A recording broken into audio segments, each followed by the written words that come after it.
Okay, I'm back, believe it or not. Um, Today I want to just run through relatively quick, though with me, you never know.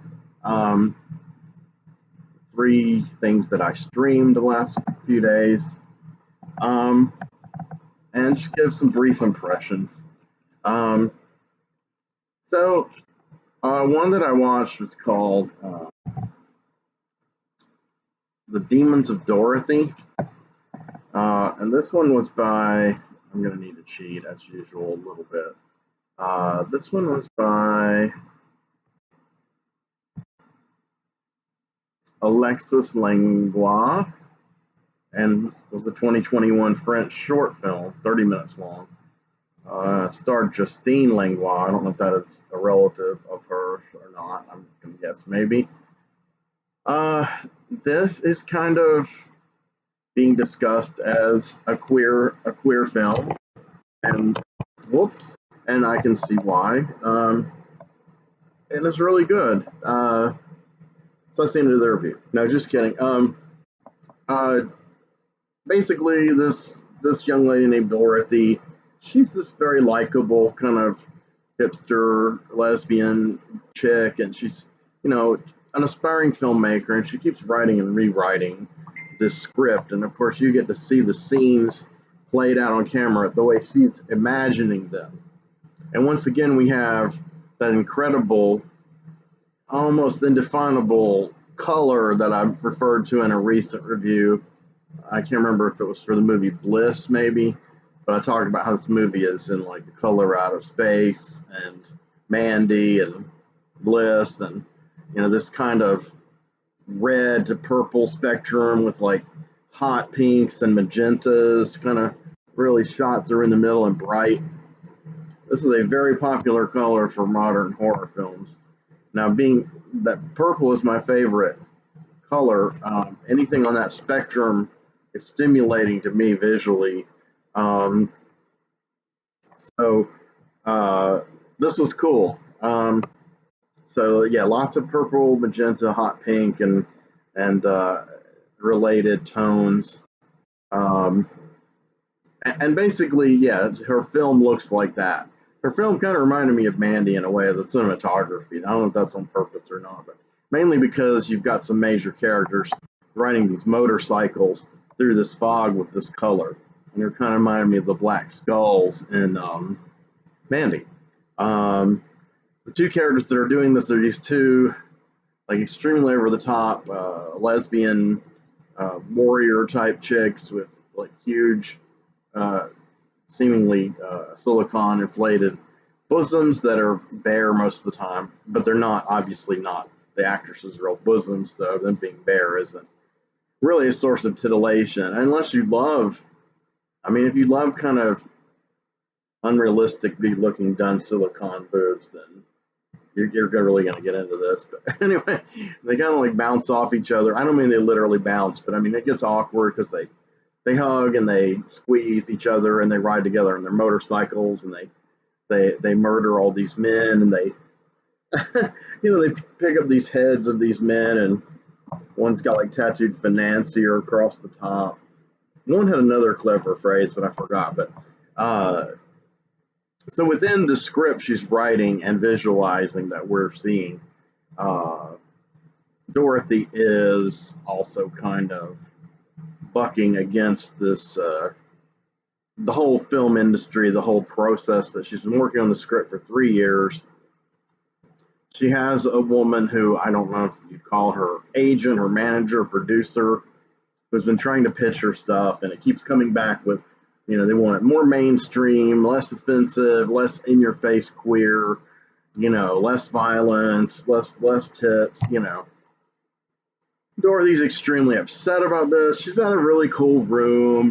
She lives, I guess she lives with her mom. No, maybe she looks more like she lives like in a kind of a dormitory, or like maybe a studio apartment.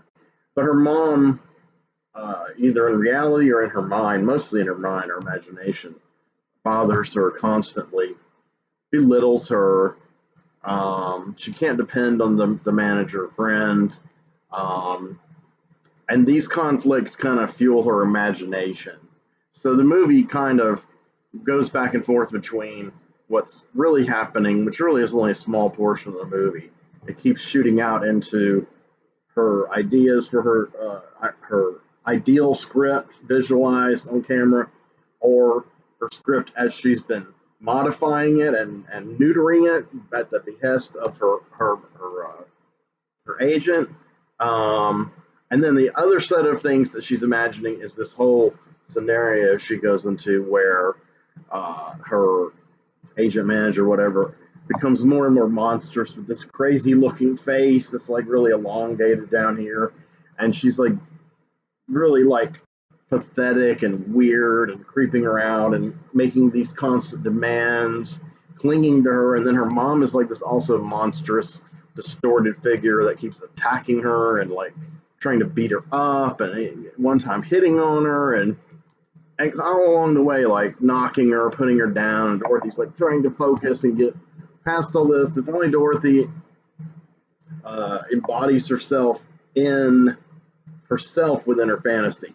And she's like, you know, more glamorous looking, kind of slick back. Her hair's a little more reddish, and she's got like a golden dress. And she's at the film premiere. And there's an actress. She had a cool name, the character. I wish I could remember it. But she's a, damn. But she's kind of like the icon that all the other characters or you know, in that milieu, this woman is like the icon of independent cinema. Like all her movies are, you know, extremely well received. She's considered like this goddess-like creative figure. And so she starts entering Dorothy's like fantasy dream sequences or whatever. And, you know, just she's an elegant, you know, looking woman. In reality, you know, visuals you see of her, but when she actually plays in part in her fantasy realm, she's extremely distorted. And the more you see of the bikers, their faces get more and more distorted. Kind of like those people you see, like some of them are real and some of them are fake, but you see online these videos about people who had the worst, as the dead Kennedys would call them, plastic surgery disasters. And some of them really do have these incredibly distended cheekbones, and then down here and chins, and they're like still human. And then some of them are like faked pictures or photoshopped, and sometimes I can't tell. And you know, I'm always often not interested enough to dig into the video to find out. But I do think there are people out there who have distorted their face to that extent. But this is just really grotesque. And this woman's like a giant, and she starts appearing. And one time, Dorothy is fleeing her, and her face like pops up in between in this door, and she's looking around at Dorothy. And it just gets more and more insane. And finally, you know, Dorothy pops back up in reality, and you know, and along the way, she has this kind of her solace is this TV show, Romy and the Vampires. So this is like a French European riff on Buffy the Vampire Slayer, and it's a lot like the structure of the faux episodes they show snippets of are a lot like the opening of Buffy episodes. You know, she's out on patrol and she stakes these vampires in her neighborhood. Not the hugest Buffy fan, but I have seen the whole series. But Romy's, you know, she's classier and more European looking than and more attractive than Sarah Michelle Gellar. Looks slightly older than Sarah Michelle Gellar, or at least than how Buffy's supposed to look. So she's like an adult European Buffy. Probably, you know, they imply maybe a lesbian Buffy. And some people have told me Buffy's a gay icon. I don't know if that's true or not. I know Xena is, but if you guys can let me know in the comments or something. But yeah, the effects are incredible. They're great. The makeup's really elaborate, over the top. The design, the production design's great. All that crazy purple pink lighting is just feeding my brain and making it feel good. And yeah, so it's only 30 minutes. If you have Shudder, or planning to get Shudder, or planning to cancel Shutter, grab it before you do. But yeah, I think you should check it out. It's really neat. So on to the next film, which is a feature film called X.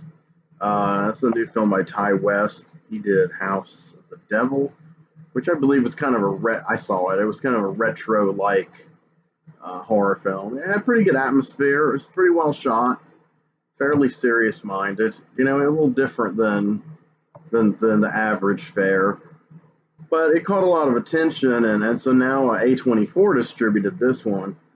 So A24 is always trying to jump on little niches and pull them under their umbrella and give them shelter and kind of package them for their audience, which is kind of a strange melange of art house fans and young hipsters, kind of faux cinephiles and real cinephiles alike.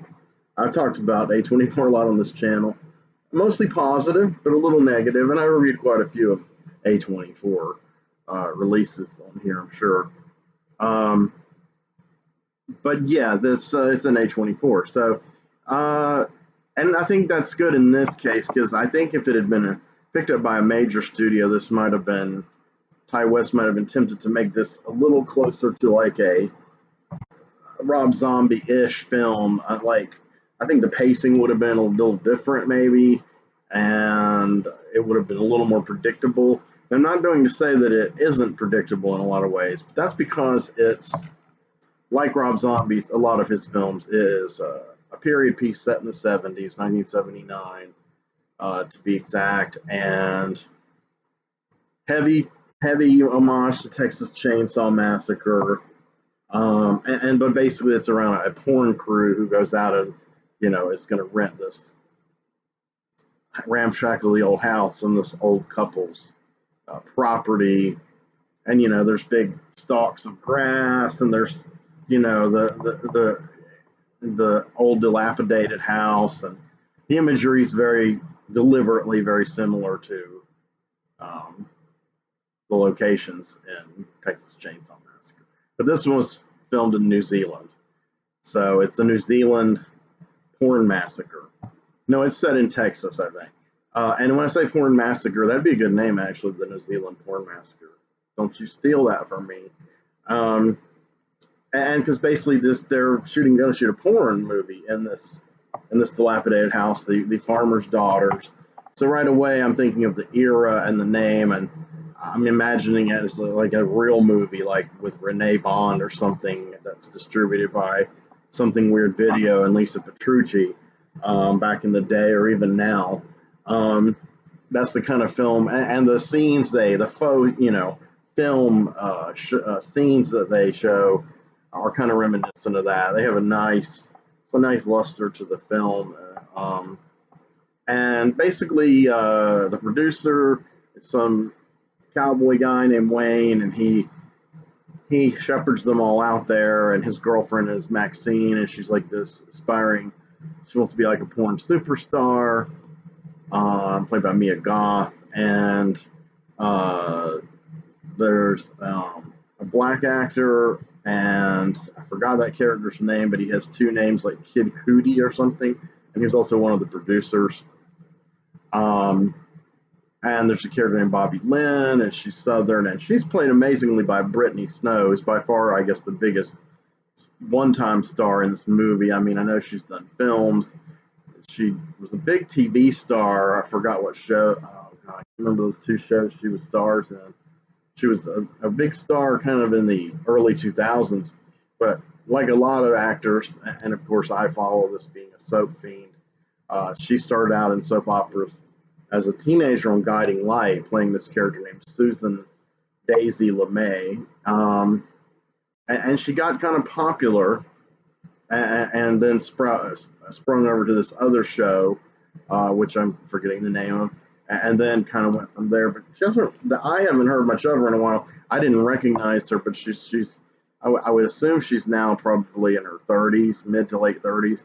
Very attractive, and her character first was a little annoying, but then I kind of grew to like her. And a lot of this thing with her and the Jackson Hole guy, the black character, uh, you know, a lot of their whole kind of their look and this weird byplay, it reminded me of Boogie Nights. I mean, he didn't act like Don Cheadle in Boogie Nights as Buck Swope, but uh, he reminded me some kind of macho black stars of that era. Um, some of the ones who weren't really cool, but who kind of thought they were cool. Um, and there's a director named CJ or RJ or something, and he's kind of a long-haired dude, and he's filming it and directing it. And then his girlfriend Lorraine is running the sound. She seems like kind of a shy, nice girl, and she seems kind of put off by the subject matter and doesn't believe in it like her boyfriend does, and seems a little disturbed by the scenes when they start getting into the sex, and starts kind of. But then you can kind of tell she's kind of into it in a way, you know, intrigued by it, and eventually decides she wants to do a scene, which totally fucks her boyfriend, the director, up. She basically, what you little you can see him shooting, she's starting to go down on Jackson. Yeah, I'd be disturbed too. I mean, honestly, I mean, just because, hey, my girlfriend's going down on the male star of this porn I'm shooting. What the fuck? And yeah, he that's actually around the time the movie kind of wakes up because it's at a very, very languid pace up to what I'm describing, and almost an hour into the film. So it doesn't telegraph any of the violence to come. It doesn't have any foreshadowing or omens like Texas Chainsaw Massacre. Um, so the character development is very slow and sparse at first, and so really there's not a lot to grab onto in the film. But when that happens, suddenly there's a slight emotional current because it's running on two levels. Not only did the scene, they finally show Maxine having a sex scene with Jackson, and when that happens, Maxine is like totally into an orgasmic and very loud, and they put effects on her vocals and make it kind of this transcendent sounding thing, and it rouses the wife of the old guy Howard, who they met briefly when they got the gig, and you know he had a shotgun at first and was a little suspicious, but then he's like, oh yeah, you called me and you're gonna give me some money, you can have the house, and they don't know they're shooting a porn there. But his wife Pearl has been stalking about, and she does see through the window Maxine in her orgasmic moment. And there's real wild where she looks back, and I thought she was looking back, and Maxine was seeing Pearl, and I thought she was gonna like freak out. But actually, then it's a quick flash, and you see Pearl looking back. So really, I think that's Pearl looking. She's looking at Maxine, kind of looking like this, and seeing herself having sex. And she's like, they're supposed to be in their 80s, I would imagine, and their makeup. I mean, I don't know if the guy who plays Howard wore makeup. He might have been an older man, but I think he did. But I wasn't familiar with him. But I do know the actress who played Pearl obviously was wearing a lot of makeup. I mean, it was good makeup. It was somewhat believable, but also you could kind of tell it was a little grotesque, and in a way that was good because you didn't have really, really old actors kind of playing this material where they're longing for being young and sexual, and then they're being represented as grotesque. You have the younger actors playing these older people who kind of look mildly grotesque but somewhat realistic. Um, and what I learned was I didn't know this until after I saw the film that Mia Goth played Pearl too. So she is seeing a mirror of herself. So it's a stunt casting, um, subtextual thing, having her play the young, very hyper-sexed, aspiring star Maxine, and also playing the old, withered Pearl. I guess flashing back on her raunchy youth, and because she tries to have sex with her husband, and he's like, "My heart will give out" or whatever. Um, but that kind of is the moment that kind of snaps her, and so it coincides with the moment that snaps the director of the film. He decides to leave because of what's happened, with his girlfriend and the porn star guy, and goes to his truck, and Pearl tries to seduce him, and he rejects her, and she stabs him in the neck and stabs him again in the neck, keeps stabbing until his head's coming off. And so that's about an hour in. So now you're like, okay, it's a slasher movie. I mean, I already knew that going in, but I couldn't figure out how it was. I thought maybe the old man would be the key to it somehow, but he seems so frail. I just thought, I don't know, can he really off all six of these people? But then, like a lot of last slashers, none of them are really all that, sharp mentally. So yeah, he doesn't do it though. Pearl does most of it, but he's in on it, and they've done it before. Apparently, you finally learn. And to me, the what it's saying is that she has sublimated her sexuality, and she's taking it out through violence. So her form of carnality in her mind longs to be sexual, but it's violent. It's gory. And I like that. I thought that the movie kind of woke up and kind of started having some texture and some meaning behind it. And then it just of course, they go through the five other people one by one in different ways, taking turns, and some of them, Pearl seems sexually hung up on Maxine. Of course, the fact it's the same actress, it's like a mirror thing.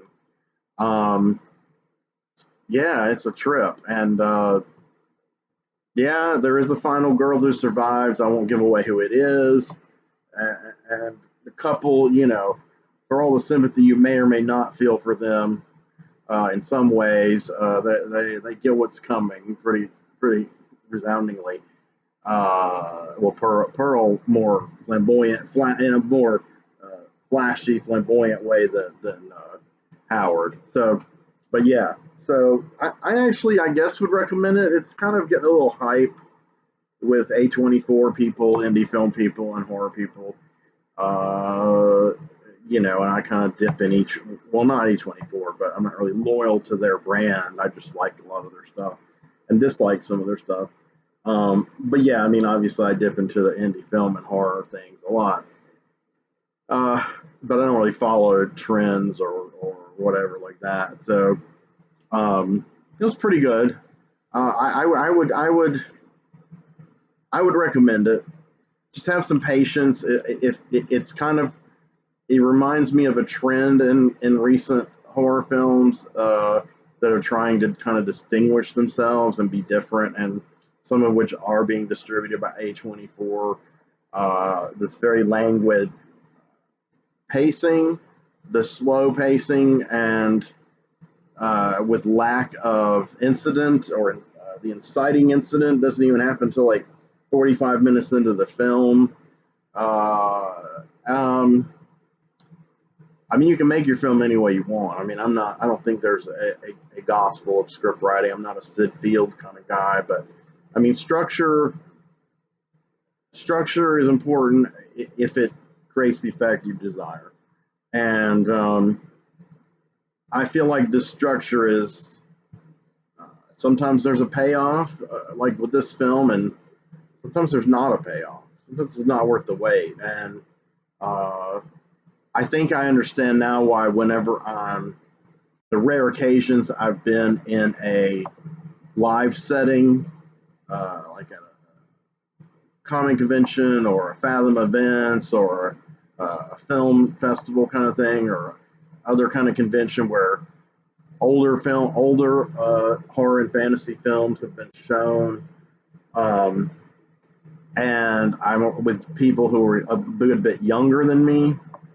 So when in the eyes of the people who made these films, the ones that are still alive, I'm still technically a young person, but people in their 20s and 30s that I've seen watching these films, their reactions are pretty wild, because they're not really, I don't think they're used to things like the Giallos, where someone's like, killed off graphically in the first 5 minutes. And then there's pretty music with it, and they're like, huh? And then there's like a storyline, and it's kind of complicated. And there's more sex and death, and and that's just Giallos. I mean, I think younger people really tripped out by the pacing and the energy and the outrageousness of these older films, as they should be. But it's okay for different approaches. Now, conversely, if a younger person saw something like Ganja and Hess, or Malpertui, they might think, "Oh God, this is really slow." I've heard that complaint, but then I don't know, because there are in those films, especially Ganja and Hess, there is an inciting incident fairly early on. And there's a lot of character development. This movie had kind of sparse character development. The characters weren't total ciphers, but they really were just there. I think they were each worth hype, and they were triggers for the killers. That sounds right. Yeah, so that's how it worked. So that was okay. And then I guess to wrap up, I did watch episode 1 of Ms. Marvel. Sorry, I promised I wasn't going to do any more superhero, comic book, or Marvel stuff for a while. And I don't plan on doing any more until Thor: Love and Thunder. But I just want to sneak this in. It was just the very first episode. In case anyone else watched it, a lot of people who have watched, say, Moon Knight, I don't think will be watching Ms. Marvel. To quote my friend and channel patron Tim Tolbert, I'm not the target audience for this. Amen. I am absolutely not the target audience for this film. I'm not a fan of the Marvel character. So I watched it. Halfway through watching it, I took a little break and I did a little research on it, and I found out that certain sites, clickbait sites, fan bro sites, here we go again, are pushing this narrative that this show has been review bombed on IMDb and other places. And then they give a litany of examples. Now, they basically said everyone was racist, racist dude bro, people slamming woke Disney shows. Now, there were some comments in there like that. I think those people are idiots, and I've slammed those people. Some of them are fan bros, though. Let's be real. A fan bro trying to take a high road against someone like that is a little disingenuous, but I guess there's, the racist fan bros, and then there's the woke fan bros. I don't know. They both annoy me. So this article was like a clash between them. And what was interesting, they were called out in the comments, a lot of comments by readers, which I really was in solidarity with. And they said, except for this handful of comments that were racist and complaining about woke shit, most of these criticisms that people have about episode 1 of Ms. Marvel are very valid. Why are you dismissing these as review bombing? These aren't review bombing. I mean, they're valid complaints. And of course, this site, which I had started to think was one of the few sites like this that had any kind of real merit, called the direct.com. And man, that article broke me. I won't be checking that place. It was like a Screen Rant or Comic Book Resources, or IO9 or IGN, kind of just ludicrous, hateful. It wasn't hateful toward the show like Screen Rant often is. It was super glowing about the show, and it kept stressing how the show has unprecedented critical acclaim, but it's done worse ratings wise than the first episode of any of the other Disney Plus shows. So, ergo, these people who are fans of the show and are boosting it on these kind of sites, came up with the logical conclusion that it's review bombing. That there's no legit reason why people would hate this show. There's no legit reason why the numbers would drop. It makes no sense because it's amazing. It's incredible. There's a documentary that goes with it on Disney, and it says a documentary in-depth look at the making and production of this groundbreaking TV series starring the amazing, what's her name, Iman Vellani, who's charm you, She has this unnatural charm that will captivate you. And I'm like, okay, so they wrote all this and made this documentary before episode 1 dropped. Those two things dropped the same day. It's not like a movie that was a hit and then you show like extras on the Blu-ray where people are, they're hyping it like, in case Spider-Man hits, we made this documentary, and this is kind of on the back of the Blu-ray box, behind the scenes of the $5 billion, $100 billion hit. This was like manipulative. It was like you can read that caption next to the actual little thing you press to see Ms. Marvel. So you can watch it before Ms. Marvel. So going into Ms. Marvel, you're being told that it's groundbreaking, it's brilliant, and it's just unbelievable new find of an actress who's going to captivate you. And I just thought that was a little presumptuous. Let us decide if any of those things are true. I mean, okay, you're Kevin Feige, you're proud of the show, that's fine, but don't tell me how to feel about it.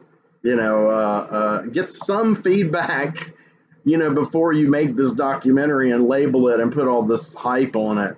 And I think that alone is going to cause some kind of backlash. It does for me. And but I watched the whole show. I gave it a fair shake. The first half was very hard getting through. It definitely is not a show for me.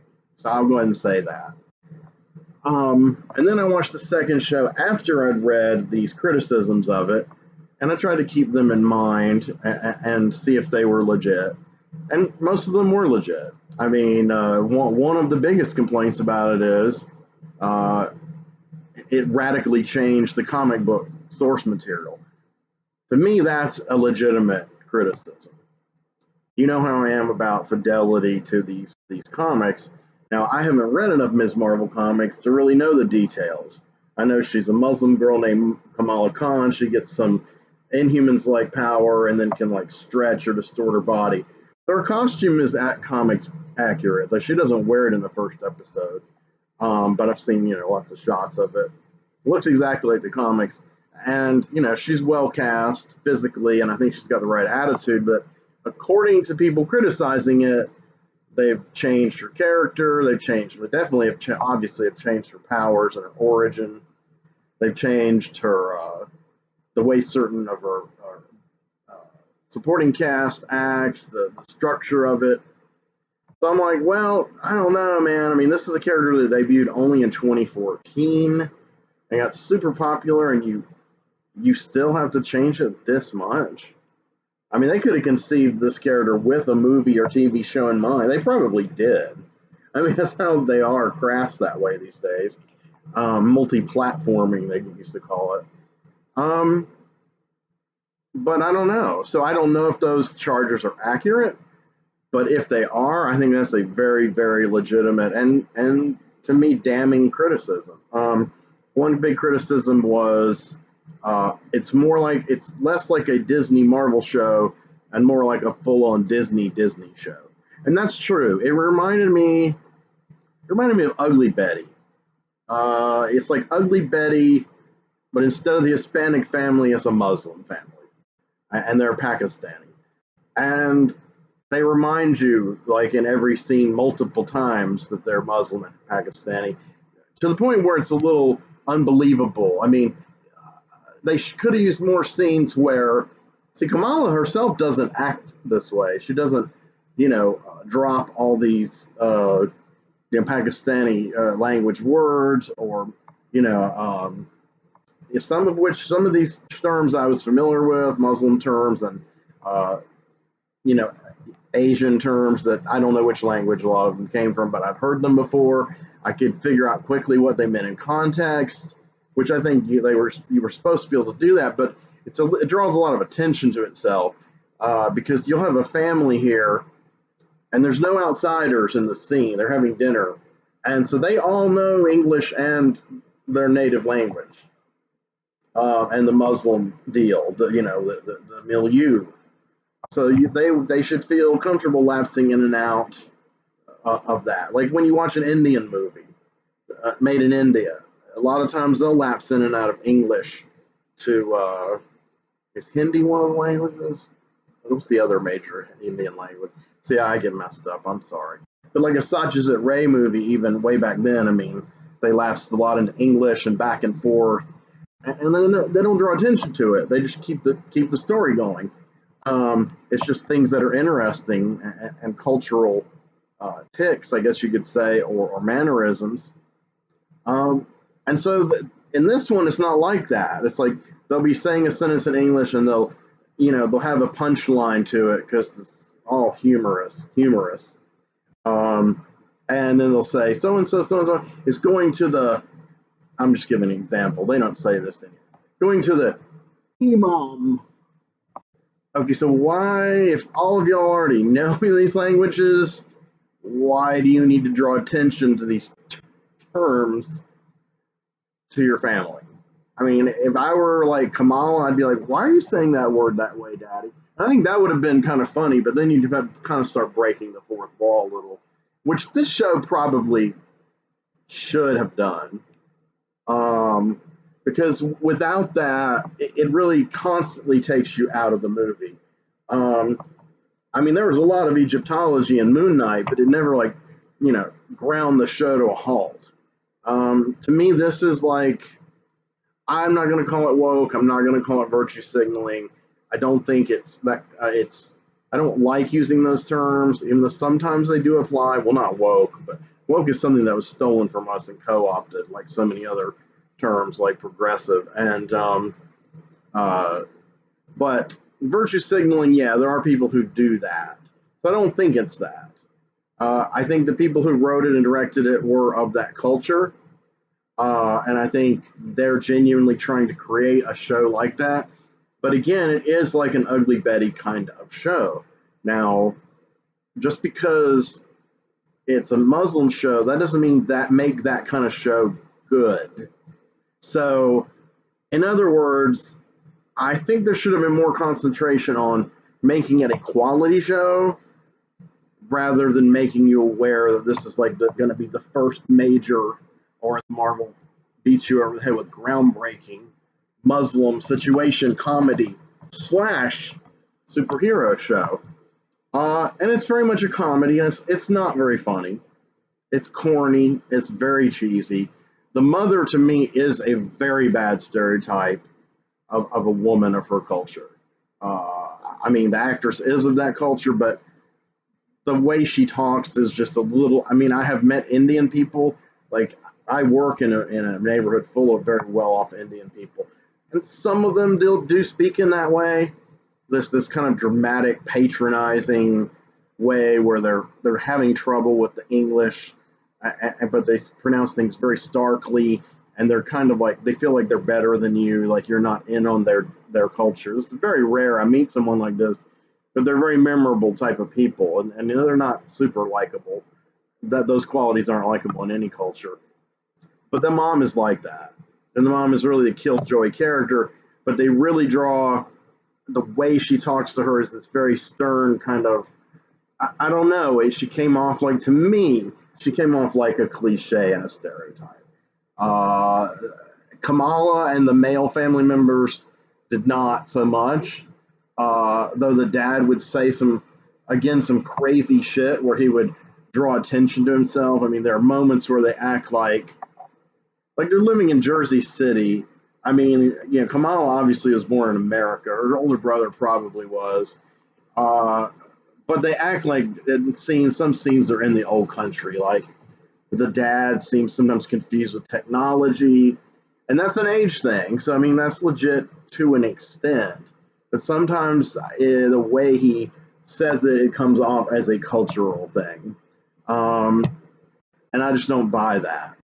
Because, like I said, I know a lot of Muslim people that I work with and in my area, or people from that general area of the world, uh, and they're not freaked out by technology. People in their 40s like that are not freaked out by that technology. I mean, it might be an individual thing, but I haven't met a cultural aversion to, like, they use this thing called a Zuzu, which essentially is like Siri or Google Assistant or Roku. It's kind of like all combined. This kid who's a friend of Kamala's gives them one, and he's kind of like, Zuzu, I want you to do this, and so and it's like, okay, for a second, that's kind of funny, but then it's kind of like, and part of it is trying to reinforce that the Kamala is embarrassed by her parents. All teenage girls are, and I mean they're pretty embarrassing people. They're corny. The dad is corny and cheesy. Um, but to be fair, all of them are except the mom is like dead serious, and it's absurd, but not quite absurd enough to be funny. It's a little It's embarrassing. So maybe that's on purpose. So they won't let her go to this Avenger Con, which is a bunch of people celebrating the real Avengers. Let's set up like a comic book convention kind of. Um, it's okay. Visually, it's a nice show. It's well shot. It has some, creative visuals. Some uh, there are some meta parts where they use art to show the inner workings of Kamala's fantasies and dreams, and also parts where they visualize her texts back and forth between her and her white male friend, who I guess is eventually going to be the love interest. There's one hint at it in the show. Um, and yeah, they're nerds. She's supposed to be 16. They don't say how old he is. I mean, she acknowledges that we're 16. Well, to her parents, she's like, I'm 16. I can go to this con by myself. But to him, her friend, she's almost kind of like, am I too nerdy for my age? Am I really a dork? And yeah, for her age nowadays, yeah, she kind of is. But then again, she grew up in this culture, like, this kind of internet geek culture. I mean, there are a lot of people 16. There are a lot of people 36 like this. Um, some people think I'm like this sometimes, but I guess what makes it is the fact that what makes that somewhat believable is, well, to Marvel, I think what they're trying to say is, so that's how somebody would grow up in this milieu, like post the snap. You know what I'm saying? That era of Infinity War on, and they would worship these people who saved the world, and they would lose themselves in this fantasy world and maybe want to be heroes, kind of like Kate Bishop did in Hawkeye. Um, okay, so I get that, but then I think part of it, the legit part, story wise, is that I know people who are young who are in Muslim families like this, and they are strict, and there are going to be 16-year-old girls who are still virgins and who've never gone out without their dad accompanying them, and they're going to be 20-year-old guys like that. I work with a guy like that, and he's 25. And he said that's really how certain Muslim households are run. He's terrified to do anything, absolutely terrified of reality.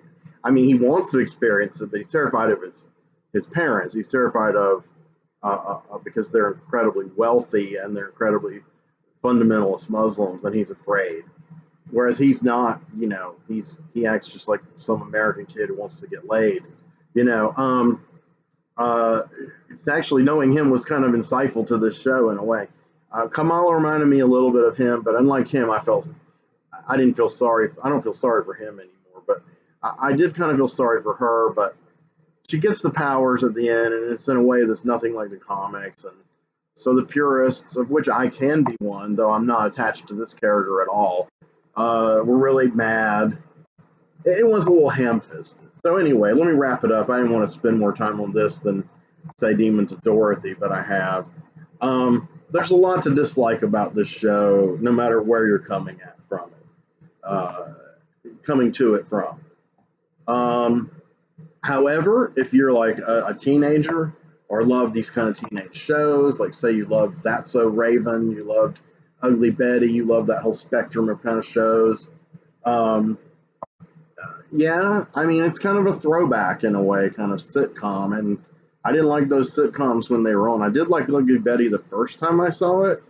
There was a novelty to it, there was a style to it, a kind of an irony to it. But then when I rewatched it a couple years later, I was like, wow, this is so predictable, so cliche, so trite, so unwilling to take any chances. But that's kind of what I think of most network television. So maybe I'm not the best person, but this is Disney, and it's supposedly not network television. This is their own thing, and it's supposed to be the MCU. And see, here's the biggest problem I have with it. Yeah, I think the show is harmless and innocuous enough. It's not something that makes me, I like it, I gotta follow it. Nor does it make me go, I hate this, fuck this. It really makes me feel more like posing a question. And if anybody has answers, please share them with me, or theories. I don't usually ask for theories, but I did about that torture device in my Tis Pity She's a Whore video. But my question is, what at this stage in the game is this the direction the FIGA and Marvel want the MCU to go in? Is this a step back? Is this a regression? And I'm not talking about the social progressiveness of it. Obviously, that's a step forward for everybody, people making it, people watching it, who sympathize with that. I respect that, just like Shang-Chi was huge for Asians, though that should have been done years and years and years and years ago and not been a big deal. But, so on that level, that's fine. But I'm talking about tonality and structure and the bigger picture. So with all that in mind, which it doesn't seem like they have that in mind, maybe they do. Maybe at the end of the show, I'll be proven totally wrong. My question will be answered. The question I'd like to pose, though, to Marvel and to the fans of this show and fans of the MCU is what is the end game? In other words, why have they decided at this stage in the game to make something that is, okay, socially progressive, but tonally retrogressive? Something more for kids, something more naive, something more predictable. And their humor is already getting predictable in their serious stuff. This is like wince-inducing. It makes the most cheesy, quick humor exchange in the last few MCU shows, look like this razor sharp Boonwellian satirical wit. I mean, it's pitiful. It's a step backward aesthetically. I don't mean how it looks. It's a step backward, substance-wise, content-wise, artistically, on a cosmetic level. Like it's pretty to look at, and the people are pretty, and it's cool that they're doing the identity politics for the people who need that in their lives. But under the surface, beyond the cosmetic levels, Ms. Marvel's an artistic total failure. So, but again, I'm not the target audience. So I'll be back soon. I want to thank you guys for supporting the channel. Thank you to my patrons. Please like and subscribe. Please hit that like button. Please subscribe. I'm slowly progressing. I'm not sure what it is that I'm doing, but I appreciate the fact that some of you guys like it. More of you guys like it than used to. Thank you so much. It really does mean a lot. And I'm having a hard time in my life right now, especially financially, but also with some other health-related things. And this channel is something that's a good outlet for me, and the fact it's doing better and getting more attention makes me feel good and inspires me to do it more and do it better. So I really appreciate it, and I'll be back soon with something. And I appreciate your watching, and take care of yourselves.